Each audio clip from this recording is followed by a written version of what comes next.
Hello everyone.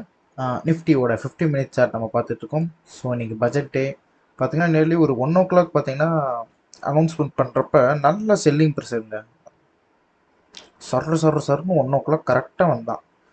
திருப்பி இங்கே ஒரு நல்ல ஒரு சப்போர்ட் லைன் இருக்குது போல், பட்ட உடனே தீ மாதிரி இருந்துச்சு, பழைய ரெசிஸ்டன்ஸ் லைன் டச் பண்ணிட்டான். ஸோ நாளைக்கு அனாலிசிஸ் படி என்னன்னு பார்த்தீங்கன்னா, இந்த கீழே இருக்க ரீஜனுக்கு பார்த்தீங்களா, இந்த ரீஜன் வந்து ஒரு ஸ்ட்ராங் ரிவர்சல் பாயிண்ட்டாகவும் இருக்கும். தென் சப்போஸ் இந்த ரீஜனை மார்க்கெட் நாளைக்கு பிரேக் பண்ணுச்சுன்னா ப்ராப்ளி ஒரு கீழே வரலாம். ஆனால் இந்த இடம் ஒரு டேர்னிங் பாயிண்ட்டாக இருக்கும். இந்த இடத்துக்கு வந்து ரிவர்ஸ் ஆகிட்டு திருப்பி மேலே போக அதிக பாசிபிலிட்டிஸ் இருக்குது. சப்போஸ் இன்னைக்கு நல்ல நியூஸ் இருக்கிறதுனால நாளைக்கு மார்க்கெட் மேலே போனாலும் போகலாங்க.